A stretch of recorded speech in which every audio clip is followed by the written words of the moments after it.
Hello, good evening, class. This is my discussion for chapter 11.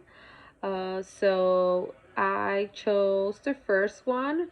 Why do relationship conflicts, as opposed to task or process conflicts, potentially lead to the most dysfunctional and harmful outcomes? Explain your answer.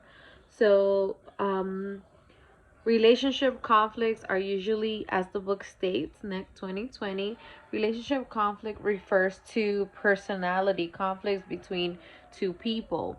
So, meaning that they disagree on something and it's more personality based. A lot of times it can have a lot to do with cultural difference, diversity. People think different, people, feel different about different things. So, usually when this happens, which is a relationship conflict, it tends to have like a more negative outcome, as the book states.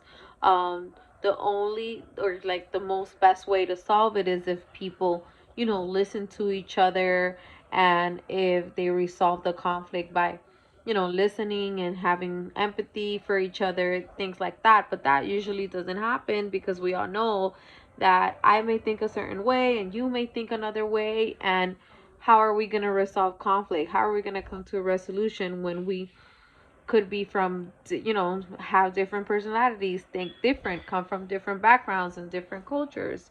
So I think that's why it's um the most dysfunctional. As the book states, it does take time. It can cause hostility, mistrust, fear, negativity. There's people that, when you're in a work environment, if you are such and such, or if one person has a conflict with another person, that comes with other things like gossip in the job. Now this person doesn't like me. Now this other person that I was okay with, but is okay with the other person that I got into an argument with, is not gonna like me either. So it can become very chaotic. So I think that's why it's the most dysfunctional and harmful outcomes, because sometimes, someone might quit. Someone might feel so bad about what happened that they're like, you know what? I don't want to deal with this. I just want to quit because I don't want to deal with what's going on. So, um, different outcomes like that can happen. So, people can really be effective. And when you lose your job over a conflict, come on, like losing your job can affect your family, your finances, and things like that. So, it is more dysfunctional and more harmful when it is personal and it's personality, and things that are involved with people that you work with every day. You're with them 8 hours a day. So um, that's why I do think that relationship conflicts are the worst. My second one is, consider a time that you manage conflict through avoidance. What did you actually avoid by putting off and waiting to deal with the conflict? Did avoidance make the conflict situation better? Why or why not? What type of conflict situations are best addressed through avoidance? Explain your answer. Okay, so I want to talk about an incident that happened to me. So at my job, I applied for a supervisor position.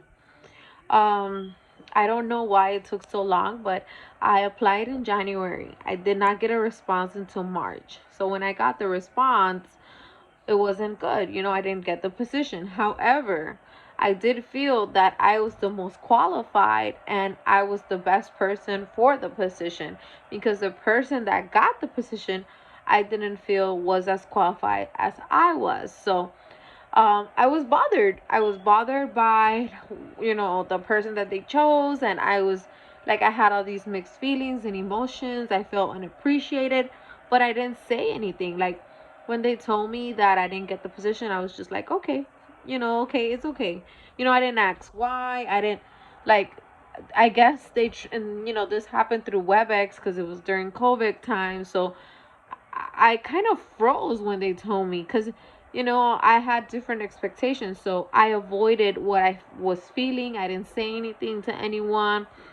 And then, like, 2 months later, I found myself giving my resignation. So so it was not smart for me to avoid those feelings, or avoid saying something about how I felt.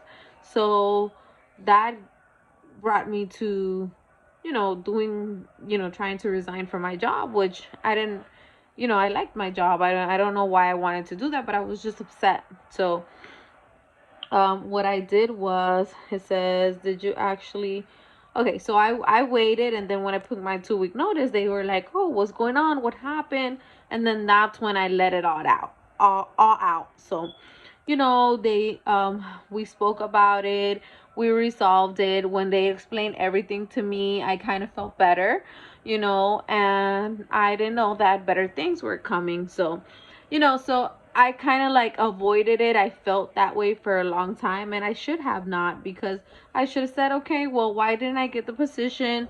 What happened? What did I do? What did you, what am I lacking? How can I work towards getting that position? So, I should have probably talked about it more, but I didn't. What type of situations would I avoid? I mean, I feel like anything can be talked about and should be addressed. You shouldn't suppress your feelings, or obviously you want to avoid conflict, but if it's something that is bothering you, you should always talk about it. I would probably avoid petty stuff. Like, sometimes people want to be petty, and they want to get upset over little stuff, and I don't have time for that. So, and those places and those type of situations, I would probably use avoidance. But other than that, I mean, when it comes to your job, if it's something serious and if something is really bothering you, you should always say something. Well, that's the end of my discussion. Have a great night, everyone.